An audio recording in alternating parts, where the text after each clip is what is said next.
Out of the World Cup in Qatar, the U.S. beating Iran 1-0 in a nail-biter of a match. This win, a sort of redemption song for Team USA. The men failing to qualify in the last World Cup back in 2018, but now out of the first round, set to play the Netherlands on the world stage this weekend. So joining us live now from Qatar, Sports Illustrated senior writer Greg Bishop. Greg, thank you so much for talking to us. I know you just got out of a press conference there. This is really a roller coaster. We know this was a must win. How big was this victory? I think it was huge. I mean, you're looking at Team USA and how they played here. You know, they basically dominated the first game against Wales, had a big mix-up at the end that led to a tie. You know, the 0-0 tie with England was one of the best games they played in the World Cup in a long time.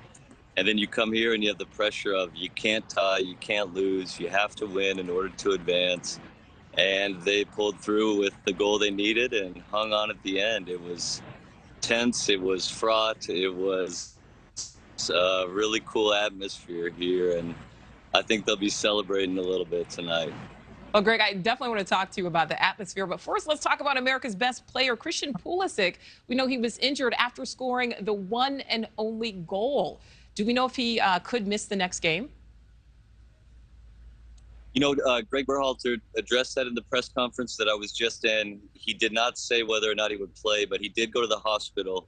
That is confirmed. He has an abdomen injury, and it sounds like he was in a lot of pain. But they said they did FaceTime with him in the locker room, and that they were able to see him in good spirits, and that, you know, he spoke a lot about his courage and just the ability to put your body in the way to score that kind of goal and what it took. And to me, you know, here's a star doing star things in order to get them into the knockout round. Absolutely, and I'm sure he will do whatever he can to make sure he is in that game.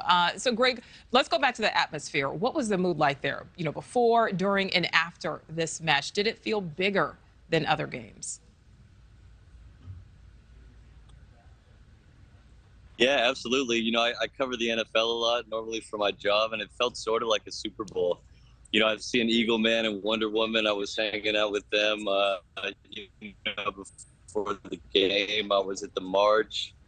People were going crazy. A guy walked in with a portable speaker playing Country Roads. They were banging drums. They were blowing air horns. I saw a lot of Stars and Stripes. I think what you're seeing is that people are really getting into soccer in America, and I think this team is young, it's deep, it's talented. It may not go that far in the knockout round this time, but I think people are really happy with what they're building, and I think it's evident in how excited they are and how many Americans are here. All right, so you're talking about, you know, what they're building. We know USA will now face off against the Netherlands. Greg, can they keep this dream alive? You know, I like how they match up. I think that they've played really well defensively. You know, you look at the back end, you know, 2 shutouts in this already in this tournament. I think you've seen a team that's shown that it can hang with a team like England. That's one of the favorites. I'm not sure if they'll beat the Netherlands, but I think they have a chance. And if you get through to that, you know, that game, I think you got a chance to make a little more noise. So, you know, maybe the future has arrived a little earlier than we expected here. And I think it'll be worth watching because I think that game might be better than people anticipate. All right, so you're saying there's a chance. All right, Sports Illustrated senior writer Greg Bishop, thank you so much. Thank you for watching. Go to newsnationnow.com to find News Nation on your television provider. And don't forget to click the red subscribe button below to get more of News Nation's fact-driven, unbiased coverage.